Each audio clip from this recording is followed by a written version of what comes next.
의 이름으로 기도하였습니다. 아멘. 하나님의 말씀은 로마서 2장 12절부터 16절까지의 말씀입니다. 로마서 2장 12절부터 16절까지 말씀, 제가 가진 성경은 신약성경 241페이지에 있습니다. 로마서 2장 12절부터 16절까지의 말씀입니다. 제가 한 절, 여러분이 한 절 서로 교독하시고 마지막 16절은 함께 읽도록 하겠습니다. 무릇 율법 없이 범죄하는 자는 또한 율법 없이 망하고 무릇 율법이 있고 범죄한 자는 율법으로 말미암아 심판을 받으리라. 하나님 앞에서는 율법을 듣는 자가 의인이 아니요 오직 율법을 행하는 자라야 의롭다 하심을 얻으리니.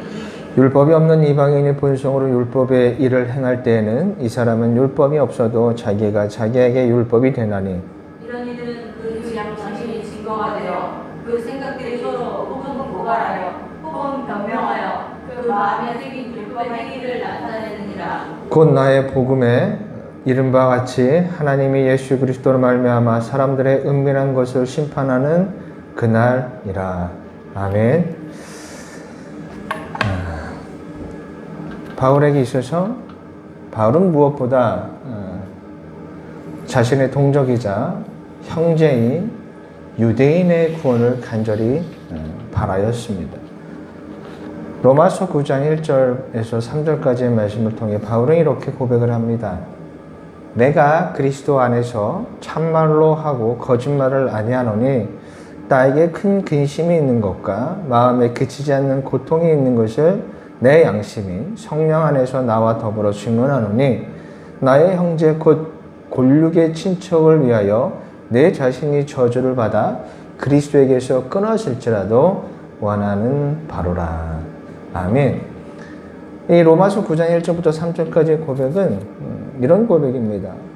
세상의 어느 민족보다 하나님을 먼저 알았고 하나님의 택하심을 받았고 하나님의 말씀을 받은 유일한 백성인 자신의 동족 유대인이 구원에서 멀어지는 것을 보면서 바울이 너무나 안타까워하며 고백한 말씀입니다. 그래서 바울이 이 고백을 통해서 말씀하시기를 나의 구원이 취소가 되고 내 형제들이 구원을 받을 수만 있다면 기꺼이 내가 그렇게 하겠다라고 고백을 합니다. 바울의 고백처럼 이 구원이라는 것이 내가 열심히 한다고 타인이 구원을 받는 것도 아니고 바울의 고백처럼 이 구원이라는 것이 포로를 교환하듯이 교환되는 것도 아니고 바울의 이 고백이 실제 일어날 수 있는 실제 일어날 수 없는 일이지만 그만큼 영혼에 대한 바울의 마음이 간절했음을 우리가 말씀을 통해서 알 수가 있습니다. 저는 바울의 위대함이 바로 이것이라고 생각합니다. 바울은 이 복음을 설교하는 설교자였고 그 다음에 기독교 교리를 아주 잘 정립한 신학자였습니다. 그가 의도한 것은 아니지만 우리가 지금 배우고 있고 우리가 알고 있는 대부분의 기독교 교리는 바울을 통해서 기록되었다라고 볼 수가 있습니다.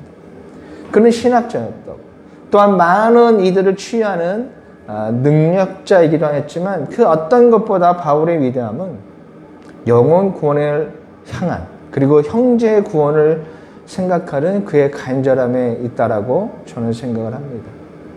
내 형제가 내 이웃이 수많은 사람들이 구원을 받을 수만 있다면 나는 저주를 받아도 괜찮다라는 이 바울의 이 마음과 이 심정이 저와 여러분에게 있기를 간절히 소망합니다. 영혼 구원을 향한 이 바울과 같은 마음이 저와 여러분에게 반드시 있어야 합니다. 여러분, 바울이 가진 이 마음, 이 모습, 이 감정은 바로 하나님 아버지의 마음이었고 예수 그리스도의 모습이었습니다.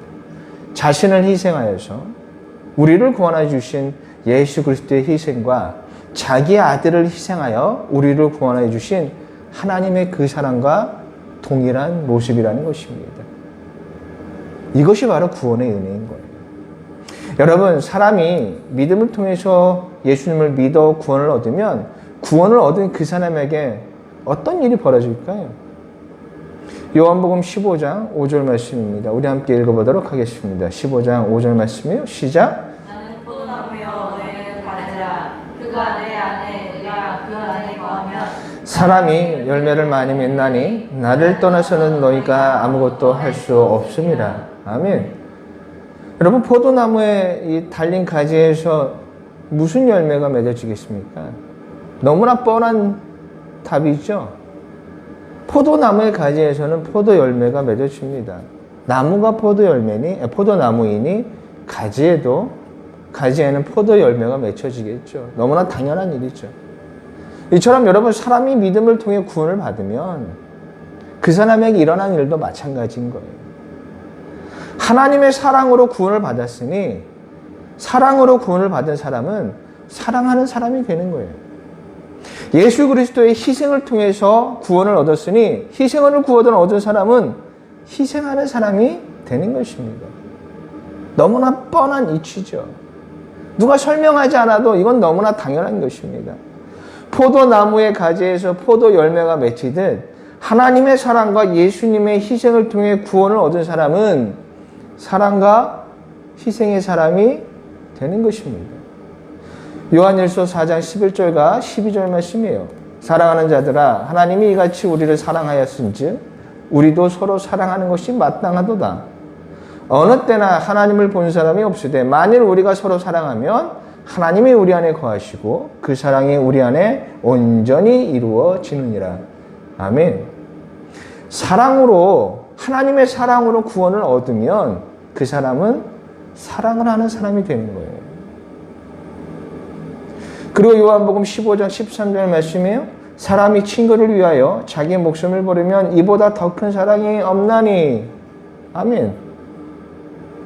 희생으로 구원을 얻은 사람은 그 사람은 희생하는 사람이 되는 거예요. 내가 얻은 이 구원이 사랑으로 그리고 희생으로 이루어진 것이기 때문에 그 구원을 얻은 사람은 사랑과 희생의 사람이 되는 것이 당연한 겁니다. 바울이 동족을 향해서 자신의 형제들을 향해서 그리고 이웃들을 향해서 가진 그 마음은 구원받은 사람에게 나타나는 당연한 모습이라는 것입니다. 하나님의 사랑을 통해 구원을 받았는데 하나님의 사랑 때문에 구원을 받았는데 사랑을 모른다 또는 사랑을 하지 않는다. 여러분, 이것은 모순이고 이것은 있을 수 없는 일입니다. 사랑으로 구원을 받았으니 사랑의 사람이 되는 건 당연한 거예요. 요한일서 4장 8절 말씀이에요. 우리 한번 읽어보도록 하겠습니다. 시작. 사랑하지 않는 자는 하나님을 알지 못하니 이는 하나님은 사랑이심이라. 아멘. 내가 아무리 예수님을 믿습니다. 내가 예수님을 믿어 구원을 얻은 것 같습니다. 라고 아무리 고백해도 이 사랑이 없으면 그건 아무런 소용이 없는 거예요.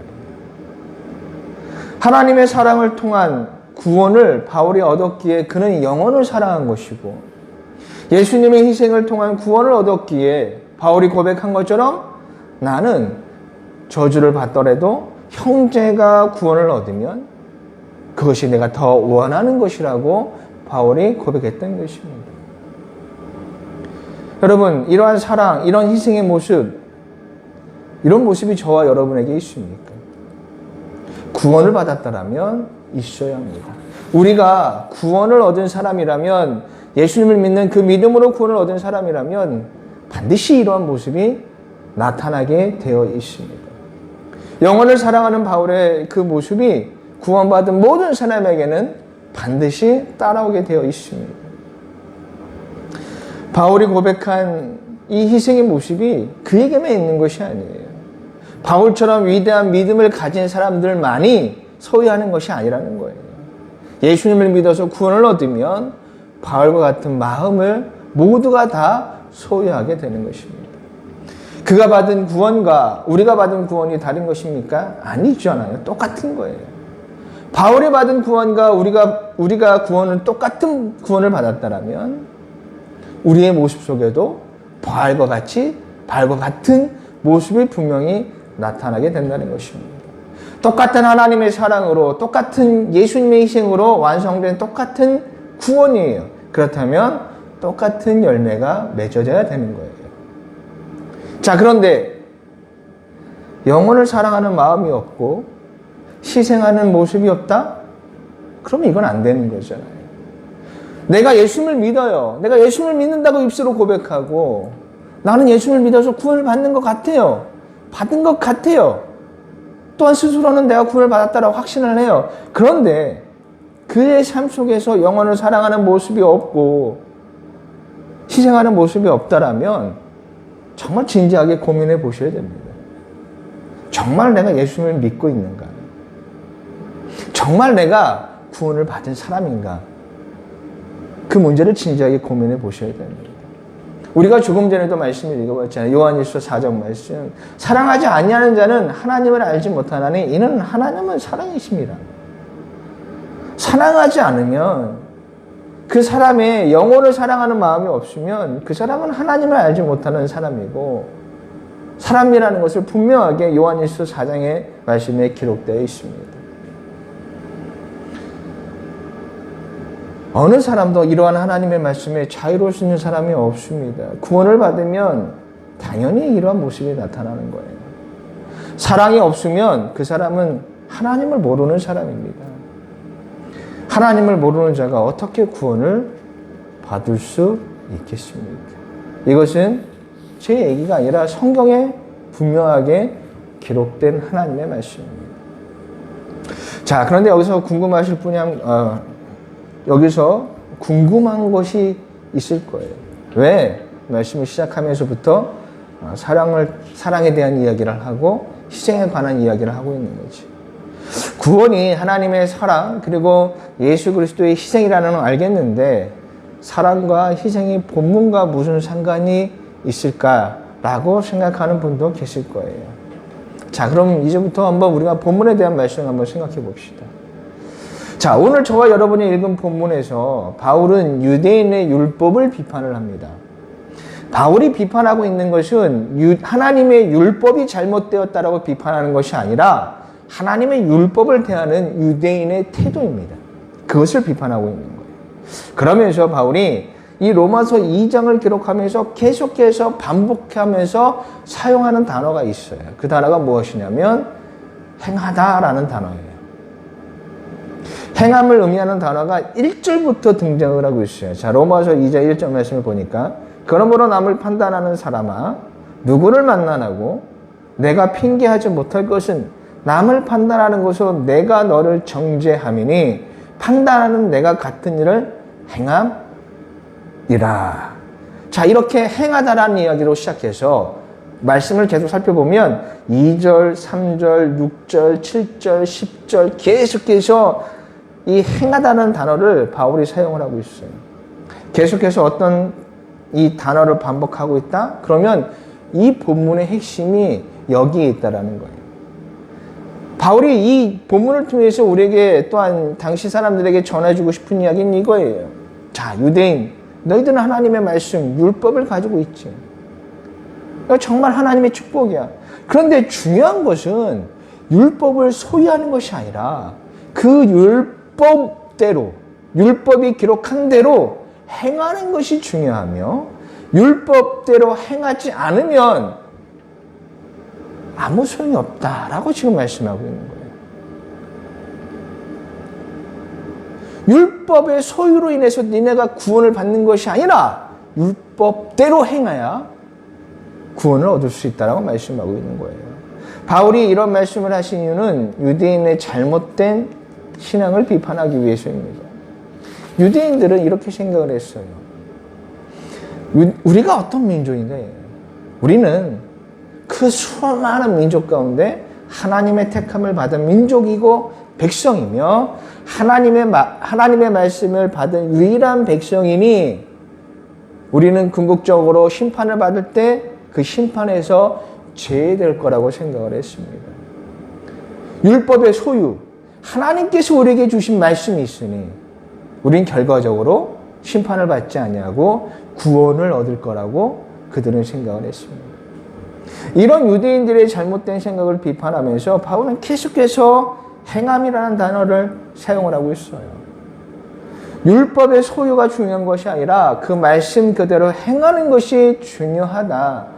행하지 않으면 아무 소용이 없다라고 계속해서 말씀을 하고 있습니다. 본문 13절 말씀을 우리가 다시 한번 읽어보도록 하겠습니다. 자, 13절이요. 시작. 하나님 앞에서는 율법을 듣는 자가 의인이 아니요 오직 율법을 행하는 자라야 그것과 하심을 하오니. 아멘. 율법을 가지고 있어봐야 소용이 없다라는 거예요. 율법을 행하지 않으면 아무 소용이 없음을 분명히 말씀하고 있습니다.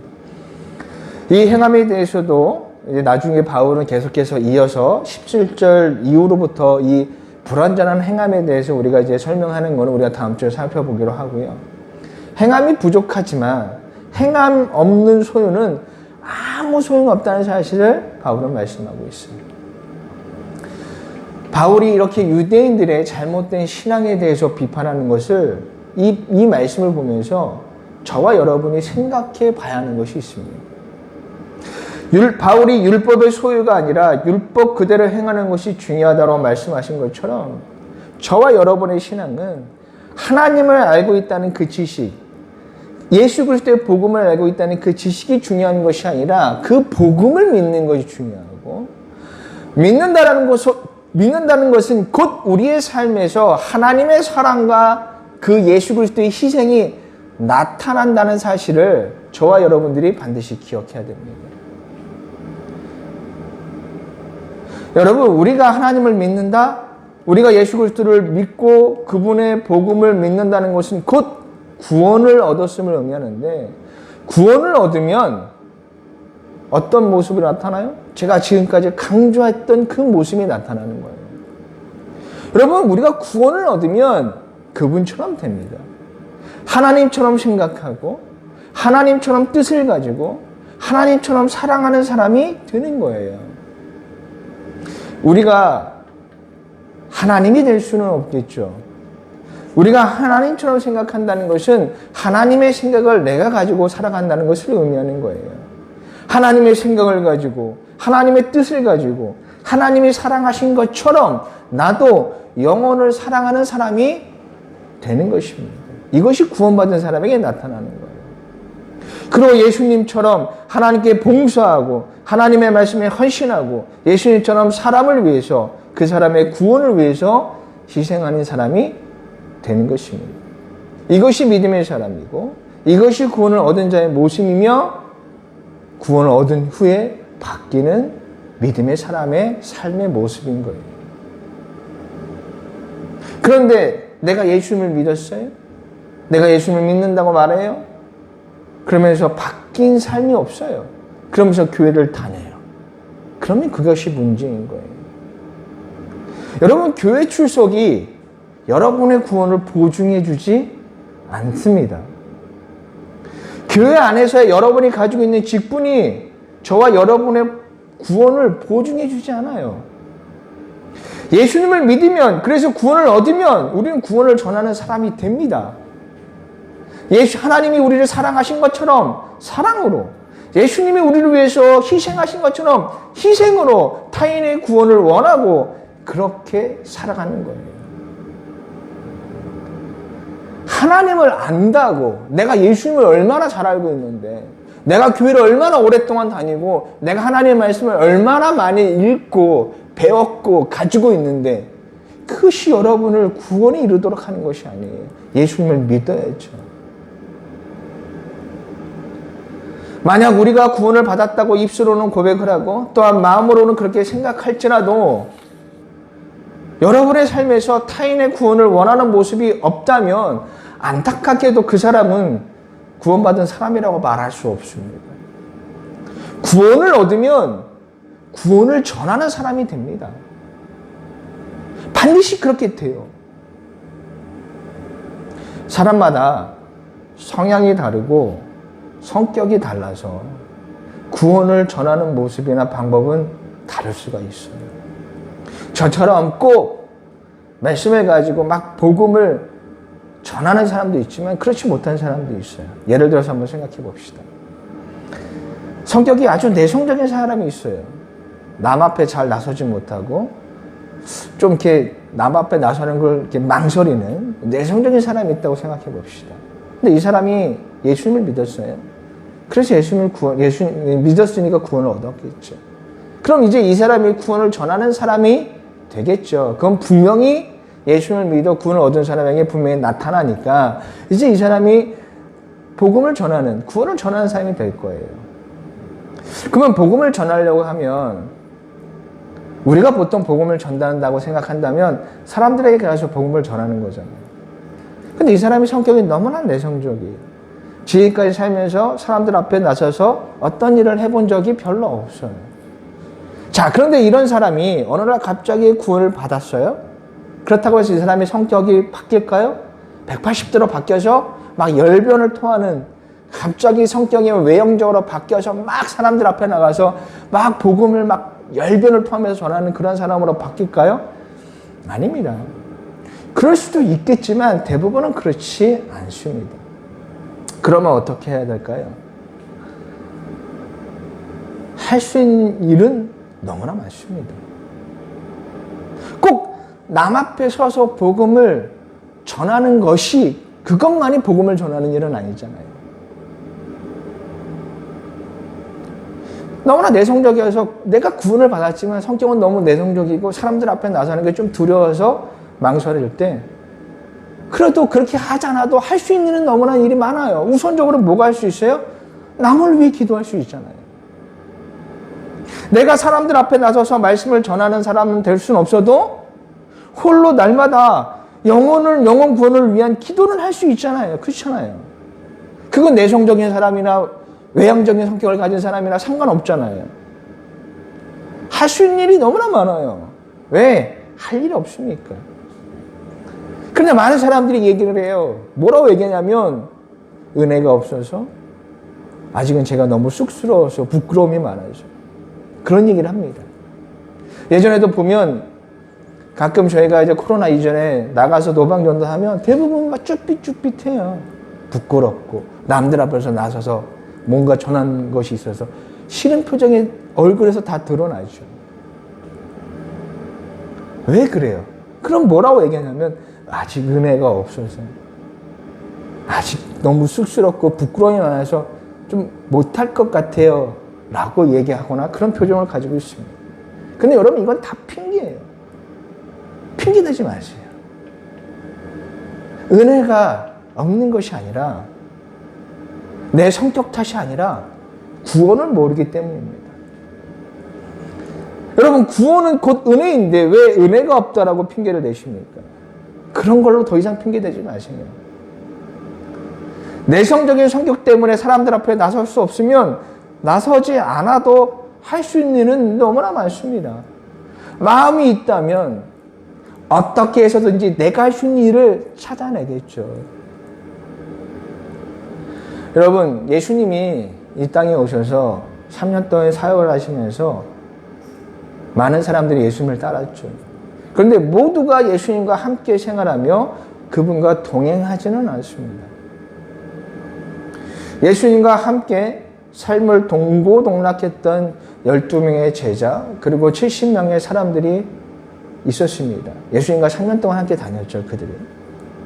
하지만 그 제자들처럼 예수님과 함께하지 않고 자신의 일터와 삶에서 열심히 살면서 예수님의 사역을 후원해 준 사람들이 더 많습니다.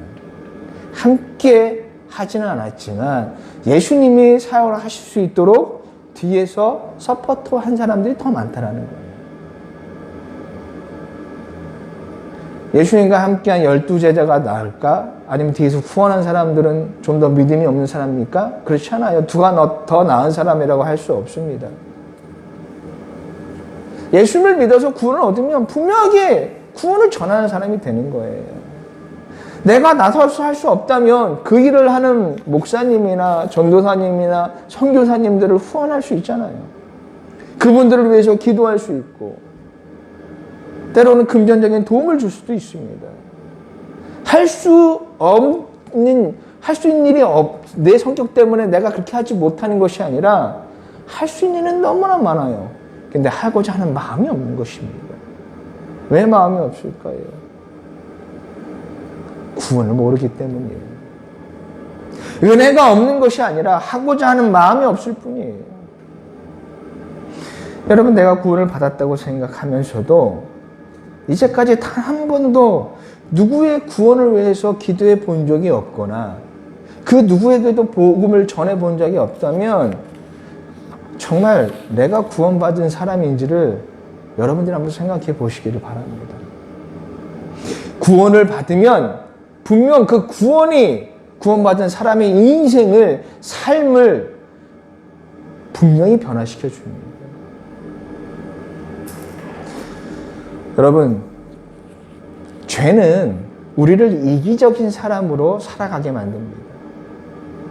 선악과를 먹지 말라는 하나님의 말씀에 아담이 그 말씀에 불순종하고 선악과를 먹은 이유는 자신 때문이죠. 선악과를 먹으면 하나님처럼 될 수 있다라는 이 뱀의 유혹에 넘어가서 아담은 자신을 위해서 선악과를 먹었습니다. 죄의 출발에는 언제나 이기심이 있어요. 나부터 생각하는 이기심. 그것이 죄의 출발점이에요. 나의 욕심, 나의 욕망, 나의 감정, 나의 분노, 나의 성공, 나의 마음 등등 나를 위한 모습에서 언제나 죄가 나타나게 되어 있습니다. 나의 욕심에 타인의 불행은 외면하고 나의 성공에 불법과 편법을 마다하지 않으며 나의 감정에 폭력적인 말과 행동을 하고 나의 욕망에 타인을 억압하게 되죠. 죄는 언제나 이렇게 시작되는 거예요. 바울이 말했던 그 모든 죄의 출발은 바로 이기심 때문인 거예요. 그런데 여러분, 우리가 믿음을 통해 구원을 얻으면 달라지죠. 변화되죠. 나를 위해서 인생을 살았던 사람들, 나의 욕심과 욕망으로 자기를 위해서 살았던 사람들이 변해요. 어떻게 변하냐? 하나님의 사랑으로, 하나님의 희생 때문에 구원을 얻었으니 하나님의 사랑처럼, 예수님의 희생처럼 사랑과 희생을 사람으로 변하게 되는 거예요. 나를 생각하면 사랑할 수 없습니다. 여러분, 이기심으로 하는 사랑은 사랑이 아닌 거예요. 이기심으로 하는 사랑은 사랑이 아니며 그런 사랑은 언제나 불행할 뿐입니다. 여러분, 이것은요, 이러한 변화의 모습은 꼭 예수를 믿지 않아도 우리의 삶에서도 어느 정도 경험할 수 있습니다. 여러분, 자녀를 키워보신 분은 아실 거예요. 어떤 한 남자와 한 여자가 만나서 가정을 이룹니다. 그리고 가정을 이루고 아이를 갖게 되죠. 그러면 변하게 되어 있어요. 언제나 나를 위해서 살았던 사람이 가정을 이루면요, 변화돼서 가정을 위해서 살아가는 사람으로 변하고, 자신의 욕심으로 살았던 사람이 가정을 이루고 아이를 얻으면 아이를 위해서 살아가는 사람으로 변합니다. 자신보다 먼저 가족을 생각하고 아이를 위해서 희생을 하죠. 물질도 시간도 가족이 먼저이고 아이가 먼저가 된 인생이 되는 거예요. 누가 가르쳐줘서 되는 것이 아니라 그냥 그렇게 되는 거예요. 때로는 분명히 다른 인생을 사는 부모들도 있겠죠. 그건 바로 타락의 결과니까. 그러나 보편적으로 인류는 그런 시간들을 살아왔습니다. 보편적인 가정들은요, 그렇게 가정을 이뤘고 그러한 방식으로 분명히 살아왔고 지금까지 존재하고 있는 거예요.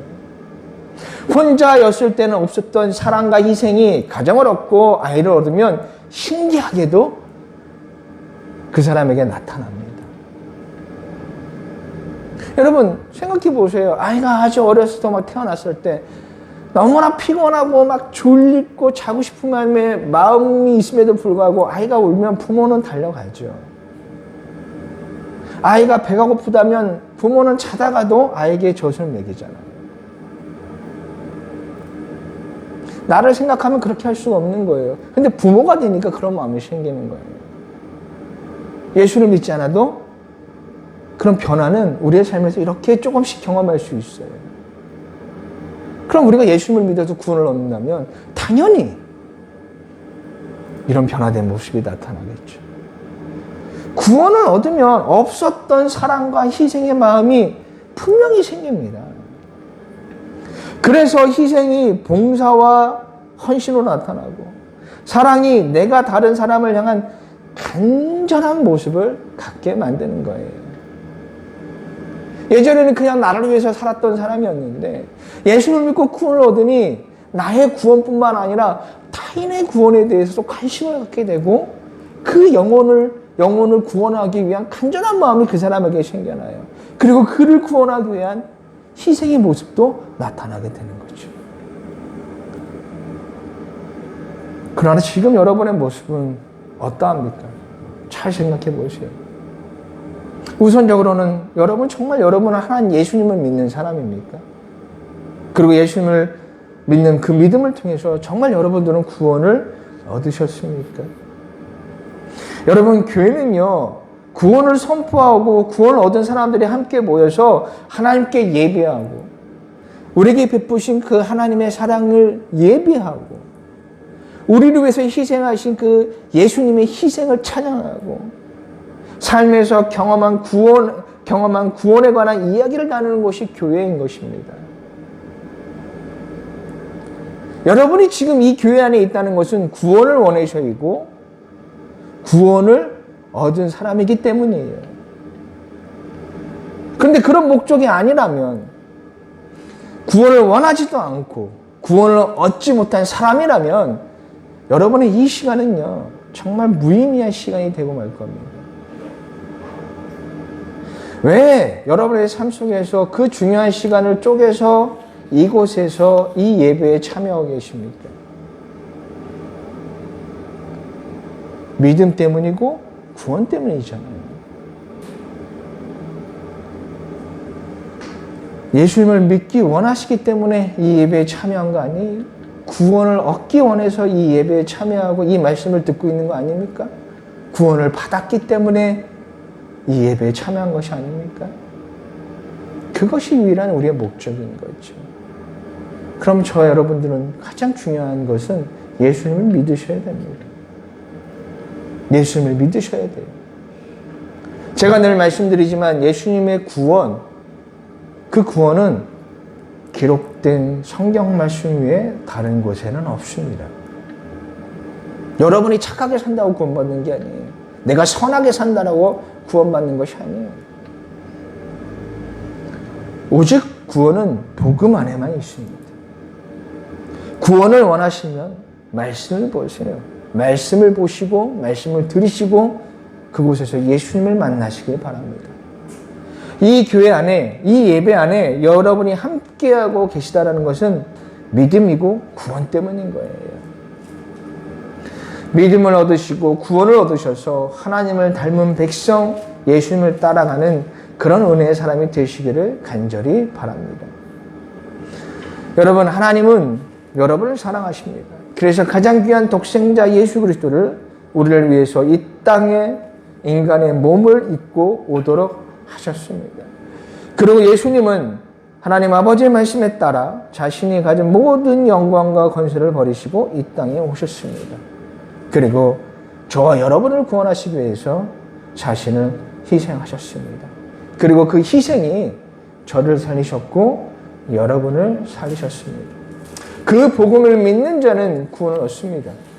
그리고 구원을 얻은 자는 분명히 새로운 삶을 살게 됩니다.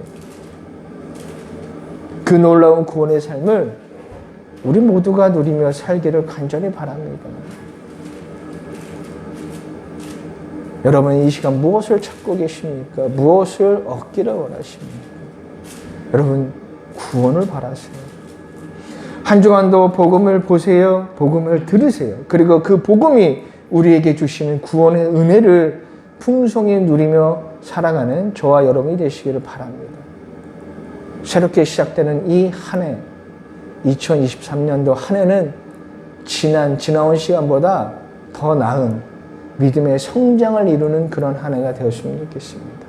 그러기 위해서 가장 중요한 것은 여러분이 예수님을 믿으셔야 돼요. 여전히 내가 오랫동안 교회를 다녔음에도 불구하고 믿음이 불확실하다? 그러면 그 구원이 기록되어 있는 말씀을 더욱더 보세요. 언제 어느 순간 우리에게 구원의 확신이 오고 언제 우리에게 구원이 임할 줄은 모르지만 분명히 기록된 말씀에 약속하고 있는 것은 우리가 말씀을 들을 때, 말씀을 볼 때 구원이 우리에게 찾아오고 그 구원이 저와 여러분의 삶을 바꾸어 줄 겁니다. 그리고 그 바뀐 삶이 얼마나 행복하고 얼마나 즐겁고 얼마나 만족한지를 분명히 구원받은 사람은 경험하게 되실 겁니다. 세상의 만족과 세상의 기쁨과 세상의 즐거움을 따라가는 그러한 삶은 더 이상 이 시간 이후로 멈추시고 이제는 구원을 통한 복음을 통한 구원을 얻으셔서 구원이 이끄시는 그 놀라운 은혜의 삶을 살아가시는 저와 여러분이 되시기를 주님의 이름으로 부탁을 드리겠습니다. 이 시간 오늘 전한 말씀을 기억하면서 우리 함께 기도하도록 하겠습니다. 하나님의 은혜가 없었더라면, 하나님께서 베푸시는 그 사랑이 없었더라면, 그리고 하나님의 말씀에 순종하여 이 땅에 오신 예수 그리스도가 없으셨다면 우리에게는 이와 같은 은혜가 없었을 것입니다. 우리에게는 구원의가 없었을 것입니다. 주여 도와주시옵소서. 우리가 이렇게 주님 앞에 나오고 예배하는 이유는 믿음을 가지고 구원을 얻기 위해서입니다. 세상의 성공을 얻고 세상에서 내가 원하는 소원을 이루기 위해서 우리가 예배하고 주님 앞에 나와 신앙생활하고 있다면 우리는 잘못된 길을 걸어가고 있는 것입니다. 주님 도와주시옵소서. 잘못된 길을 가는 그 길에 발걸음을 바꿔주셔서 정말 복음을 통해서 우리에게 주신 그 구원을 우리가 얻어 구원의 삶을 살아갈 수 있는 귀한 하나님의 백성들이 될 수 있도록 도와주시옵소서.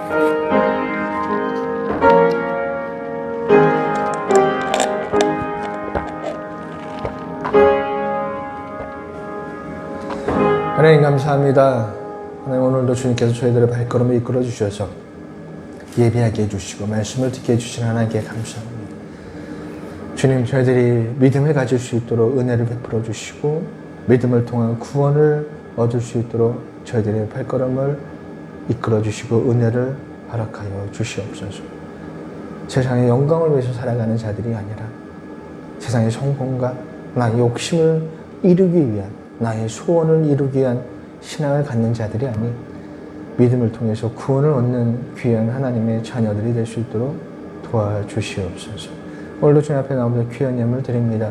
하나님, 이 예물이 하나님의 나라가 확장되는 그곳에 귀하게 쓰임받게 하여 주시옵소서. 감사하며 예수님의 이름으로 기도하였습니다. 아멘. 간구 말씀드립니다.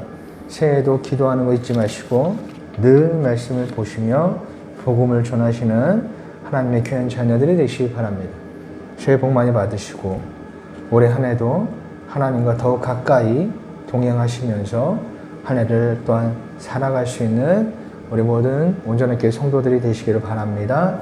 축도로 예배를 마치겠습니다.